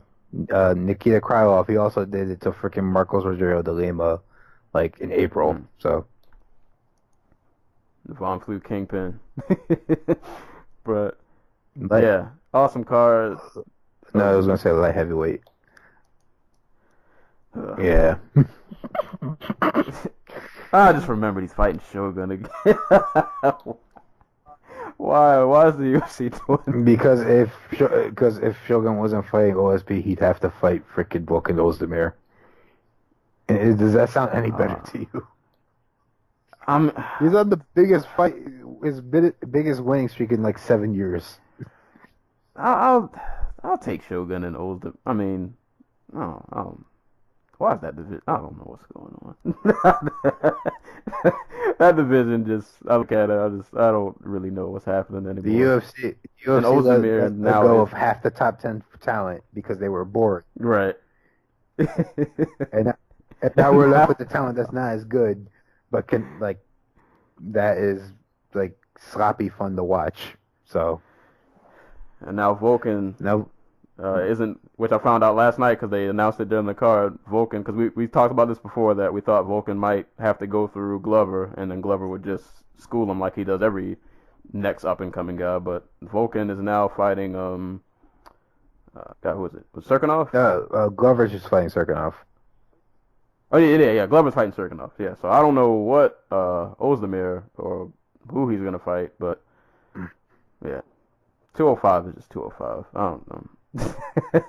It's hard to even make sense of. I'm glad John Jones is back. That's all I can say about 205. Until he's a heavyweight fighting Brock Lesnar. Right. I'll enjoy his time while he's here. Before he leaves. That's we're coming up at about an hour and 30. But just a few other things to mention. I guess real quick we can touch on it. Vasyl Lomanchenko fought Miguel Marriaga. Yeah, Marriaga. That was last night. I was actually watching that fight and the Moreno fight at the same time on two different screens. This is my first time seeing Lomachenko fight, as I've stated on this show before. I don't watch boxing a whole lot, but this year more than ever, I've been trying to keep up. So it's been a good year. It's only getting better. They just announced not a big fight, but like a big fighter, Oscar Valdez, who's going to be fighting at ESPN. So big. Yeah, and that was another thing. Yeah, I'm glad this fight was on ESPN, so like it wasn't hard to find. I actually didn't have to bootleg it or stream it. This was easy. Well, yeah, I love that they put these on ESPN now. It's so much. I don't know. It's just I like it. It's easy access. Dude, Lomachenko, man. I'm sorry. Go ahead. Oh no, you can go ahead because I was just gonna say Lomachenko. Just the first time I watched it, like I said, I was watching the Moreno fight like back and forth, so I was kind of like I was seeing it, but I wasn't seeing it. So I rewatched it this morning, and man, Lomachenko just styled on Marriaga, just kind of like I think the point out like Vasyl's like last three opponents have not been knocked out. They've all quit on the stool, or their corners have quit for them. Like he doesn't. Well, I'm not gonna say he doesn't have like the firepower to knock guys out. If you get a chance, go back and watch his fight with Roman Martinez. Is the knockout of 2016. It is absolutely gorgeous. Yeah, like he doesn't really do the whole firepower like I'm Gennady Golovkin tearing through your defense type thing. Like he demoralizes guys and just beats the crap out of them in the process. Like Nicholas Walters, most famous for knocking out Neil Donaire and Vic Darchinyan in the same year. Like he made Nicholas Walters look like a dude he fought like off the street. Like it's amazing. His style isn't just like violent. It's something that makes the other guys look like they've never boxed before. He makes world-class guys look like just straight up normal-ass dudes. And it's insane. Like, and I think from what I've heard, like he hasn't been. I can say he hasn't been fighting for that long, but like his pro record, he doesn't have like a lot of fights. I don't think. He is that was his 11th fight. Yeah, and Marriaga was like 22 and I'm sorry. Yeah, it was like 10th or 11th. Like he's just hitting double digits, and Marriaga had like 22, 23. 27. Yeah, and oh my God, I just watched the KO. Oh man, Martinez had that look on his face that like when he looked back up, like he just knew like I probably shouldn't get it. Oh my God. No, he so Vasyl, two-time Olympic gold medalist. They advertise his record as like be 391 to 1 or something like that. He's actually lost like 5 times, I think, but he's avenged all his losses.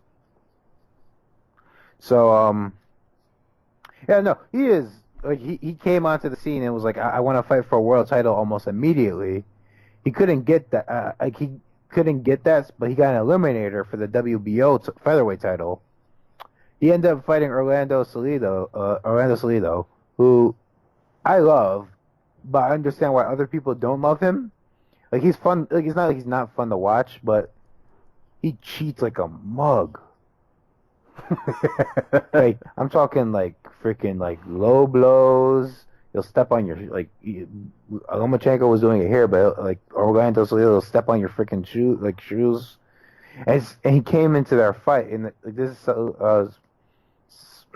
Vasyl's second fight. I want to say he came in like 2 weight limits over. Like I'm trying to find the weight. Height. No, it's just fucking box rank. It won't tell me what we weighed that night.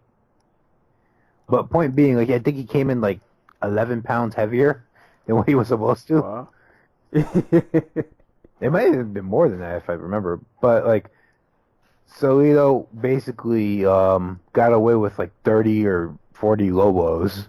Like not like 1 or 2, like 30 or 40.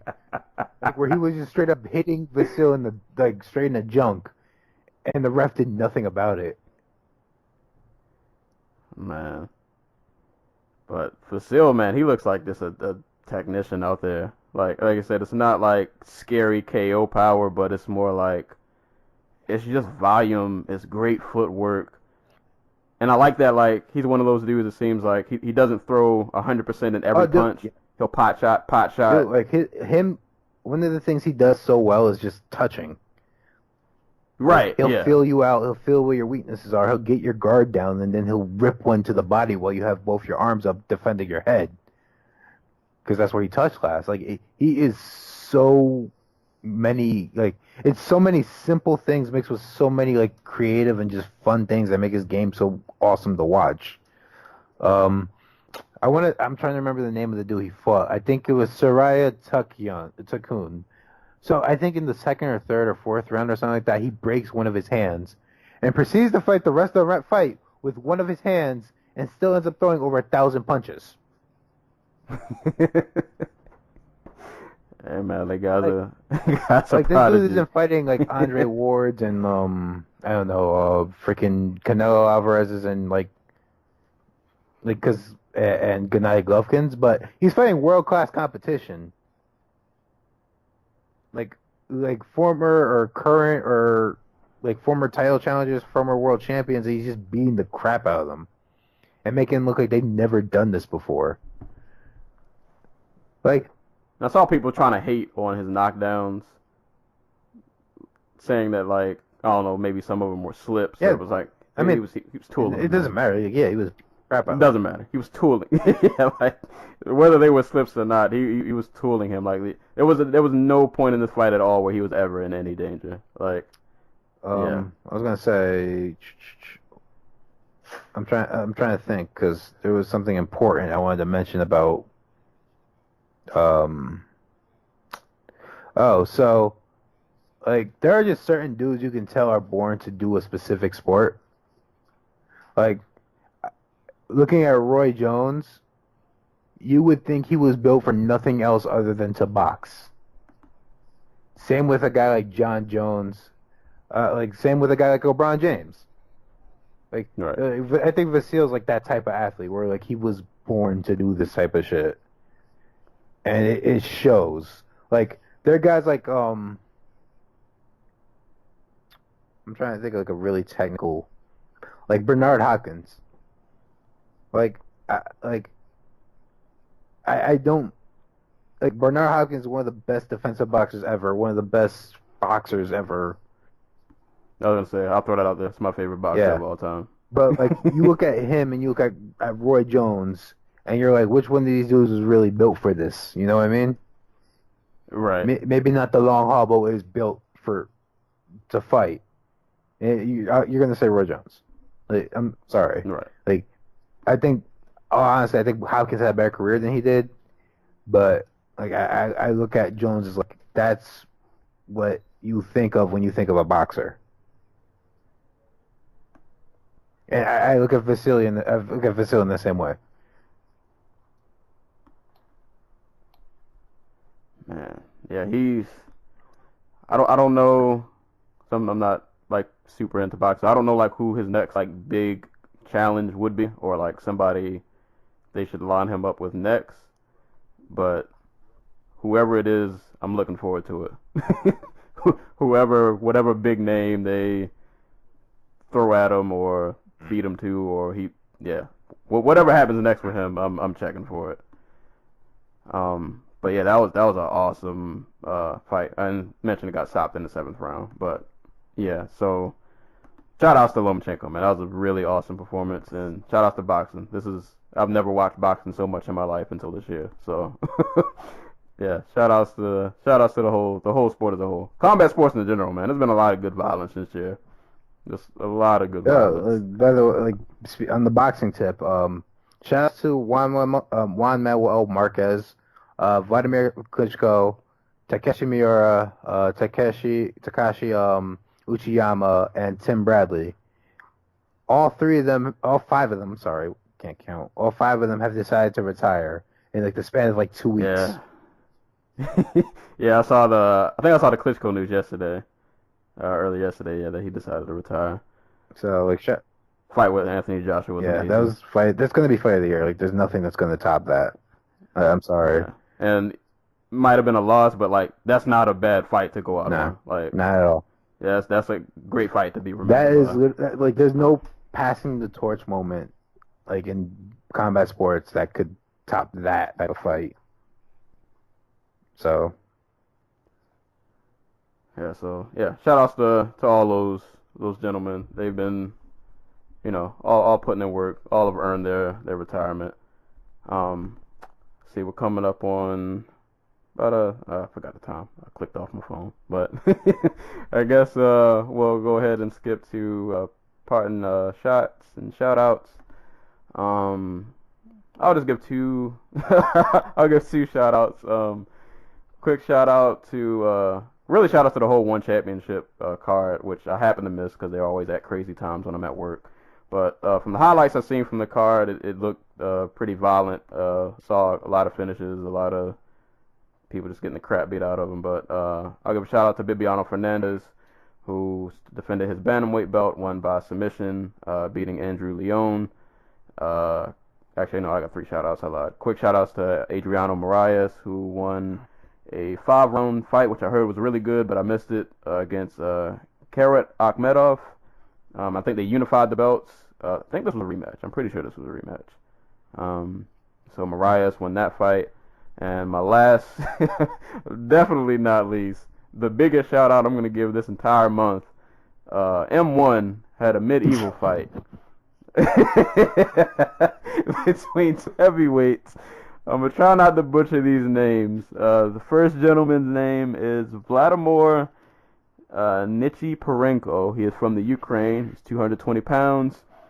He fought a gentleman named Yuri Slavyanik from Russia, who was 225 pounds. Now, due to, I feel like lack of promotion, I don't know who won this fight, but if you guys get a chance, if you do anything else for the rest of the day, please go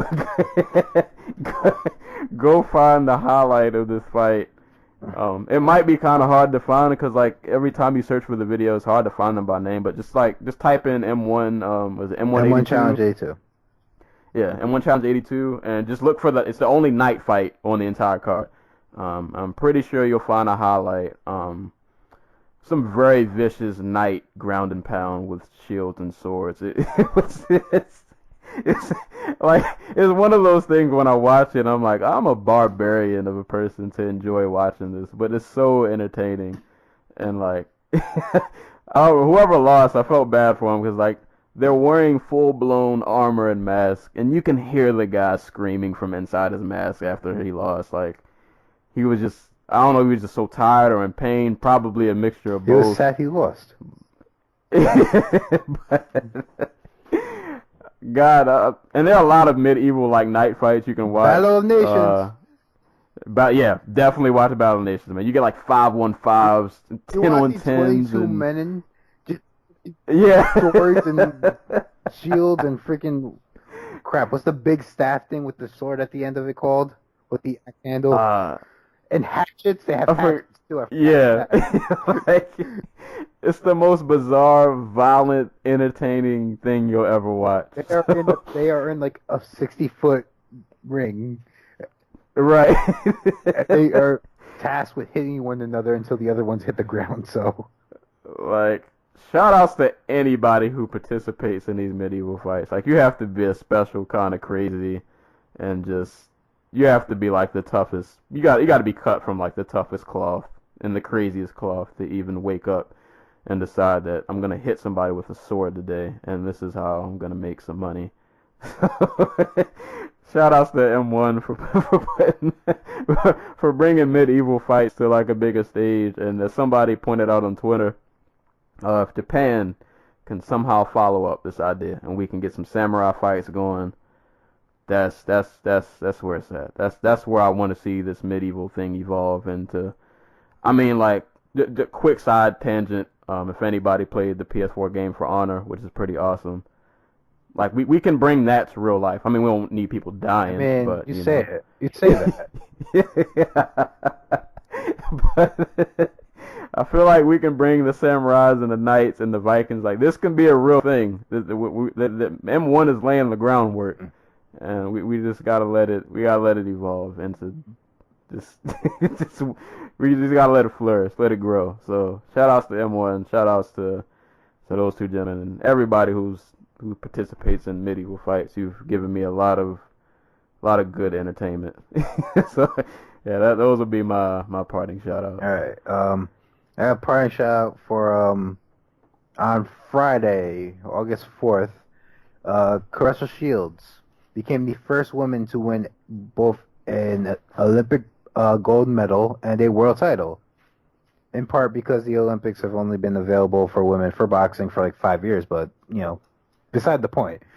Point being, she won the IBF and the WBC super middleweight titles by defeating Nikki Adler in the main event of a Showbox card on Showtime. She beat the shit out of Nikki Adler. Like, this is that was the best Caressa Shields since I saw her win the gold medal at the 2012 Olympics.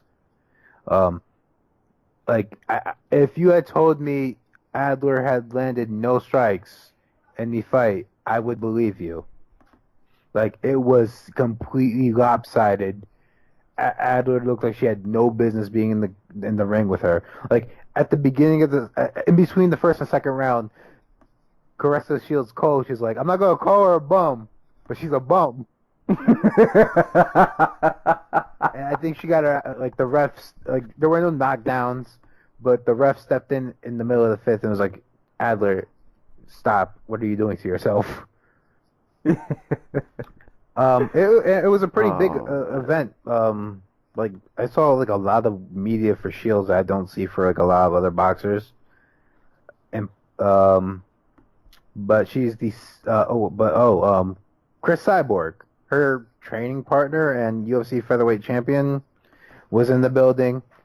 Christina Hammer, the number one middleweight on the planet, was in the building. That's a fight that they're probably going to be looking at soon.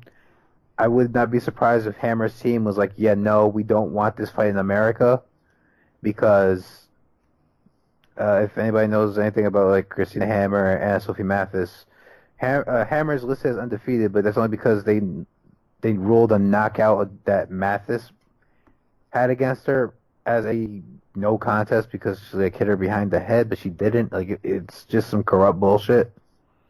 So that's a fight that's going to be the next big fight for Shields. I don't know when that happens, but yeah, no, it was as impressive as hell, and she is above and beyond like the most physically dominant fighter in women's boxing right now. Like, I cannot stress enough how much faster and stronger and better she was than Adler, who has way more experience as a pro. So, big win for Shields. Yeah, props to her. I was hoping you were gonna bring that up. Yeah, because I have been seeing her, like, just seeing her name float around more and more. I want to say she was on like ESPN tweet out a picture for her or something like that. Yeah, like she's getting some good publicity, some good, there's some push there. So like hopefully Hopefully she can become like a household name. Yeah, And I'm just saying, like, she's got a great story. yeah. By the way, her story is being was picked up by the Barry Jenkins, I want to say, the director of Moonlight. Yeah, Oh, he was supposed to be writing the script. He tweeted something about it like a week or two ago, like how he's happy to be working on it. So that's a thing. Like she got invited to like the Detroit Lions summer camp, and she was hanging out with what's the dude's name? Barry Sanders, oh Deion man, Sanders, one of the two. Barry Barry Sanders, Sanders, yeah. I don't know football. So like her star is on the rise. Like so, shouts to her. I'm trying to think of another one. Uh, Shouts to crap. Who else won? Oh, Michaela Mayer. We might as well stay on the boxing tip or women's boxing tip. Michaela Mayer, 2016 Olympian. She had her pro debut on the undercard for the Lomachenko Marriaga fight. She fought a girl with one pro fight that was a loss and probably had no amateur background, but still you gotta go out there and win your first fight, I guess. And she went out there and just destroyed the girl in like 45, 75 seconds. I can't remember. Yeah, like hit her with a body shot, just like completely took all the air out of her. It looks like she hits hard too. Like it's not like, oh, she got overwhelmed by a better boxer. I mean, she did, but like it looks like she has power when she goes to the body. So that'll be fun to watch. America, like I said, only has 2 women's champions now. We were gonna have 3, but this woman, Mary McGee, was supposed to fight Alicia Napoleon, and she fell out because she had like blood clots. Yeah, ouch. in her chest, and so that fight got called off. So who knows when we're going to get another American champion? So anyone who can get some momentum going is a-okay in my book, especially a former Olympian like Michaela Mayer. So shouts to her. Yeah, women's combat sports, man, coming.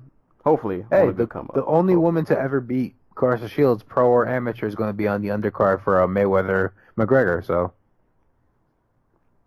That's good. That's definitely a good I look. can't help but think Floyd Mayweather signed her to his promotion out of spite.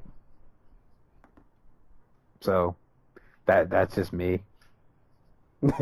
Because she's Savannah Marshall's her name, and she's signed to Floyd Mayweather Promotions, and that makes like 0 sense to me. But whatever. She's from Great Britain. We'll see, but yeah, those are yeah. Shout out to Clarissa. Yeah, I saw the highlight of that fight. That was brutal. That was good luck to anybody who's got to step in the ring with her. Anybody But, from 154 to 168 is in trouble. But I guess real quick before we get out of here, the next card, really it's like a big break. So next UFC card is Struve and Volkov, which is September 2nd. Bellator has a pro shop thing they don't care about, but on August 25th, they do have Andrei Koreshkov and Chidi Njokuani. So I am looking forward to that later this month, and then the very following day we have Mayweather and McGregor. Yeah, that'll be a thing. So there's like besides Dana White's fight series, which it has some names on it. Like I don't know the main event, but Julio Arce, former Ring of Combat featherweight and bantamweight champion, Kevin Gray, Legacy FC vet, LFA vet, no, RFA vet. That's what I'm thinking of. RFA vet, Alex Perez, former Tachi Palace, like flyweight title contender or champion, I think. Title contender. I don't think he ever won the title, but he's dropping the flyweight again. So there are people on that. If you really want to watch MMA before the next Bellator card in like 3 weeks, there's a Road FC card next Saturday. I think it's part of their like $1 million lightweight tournament. Like I think there's gonna be a bout or two that'll be featuring one of those people, but like I'm not 100% sure.